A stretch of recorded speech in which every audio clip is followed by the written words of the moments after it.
Part of the reason why people migrate is either because they cannot sustain themselves or their sources of livelihood has been threatened.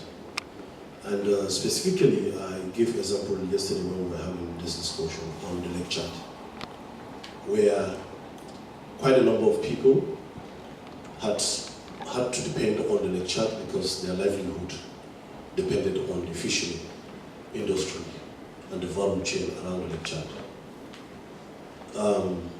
However, because the Lake Chad has shrunk and there hasn't been any deliberate sustainable plan by government either to provide alternative for those whose livelihoods had been lost because of the shrinking of the water, people had to migrate. And in the process, when you leave a point to another point, you definitely have to cross either people's lands or people's terrain, and there is conflict of culture.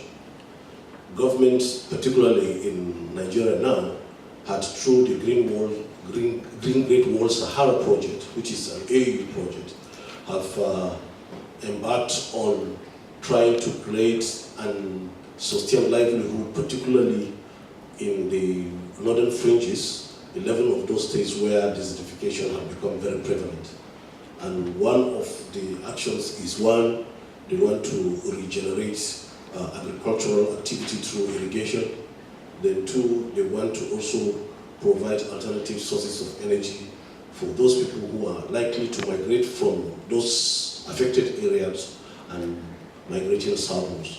So there is a deliberate policy through the Green Wall Sahara project to recreate livelihood, particularly in the northern part, so that people do not have to migrate, they will stay within those confines of those projects that are being developed as a buffer.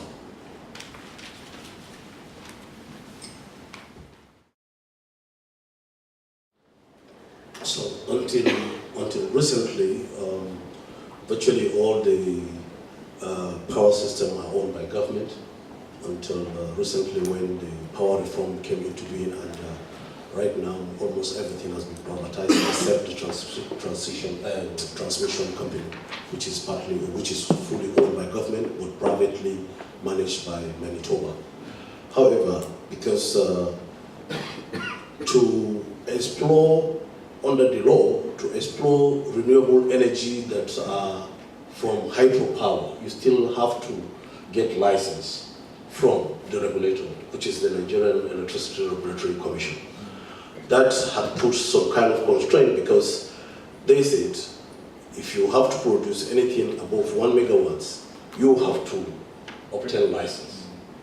Even if you want to produce up to 1 megawatts, you still have to go to the Federal Ministry of Water Resources, because under the water law, all waters within the country are within the powers or are managed by the Ministry of Water Resources. So this has actually bring challenges on the development of hydropowers, because you need several licenses from different organizations and different government agencies. In terms of solar and small renewable for small businesses, that had taken up because like in the federal, the government is run on a federation. You have the federal government and you have a state government. And under the law, some issues are dealt under the concurrent list, which is the state government can also deal with issues like energy and environment. So some state governments have been proactive. They've taken steps to actually develop renewable energy resources within their states and have actually tried to do it bottom up. Like a state where we work, in Jigawa State, which is in the northern part of the country, which is also affected by desertification. The state had tried to establish what it called Alternative Energy Center for Women, so that they can provide services for women. And most of these are done through women cooperatives. However, these are done purely based like on charity. The government produces whatever solution and gives out, which we think is not sustainable. Because if the current administration, which is going to end in 2015, leaves, maybe the next administration may not be so compelled or do not feel so strongly or does not think that this is an issue of priority. So it's really not sustainable.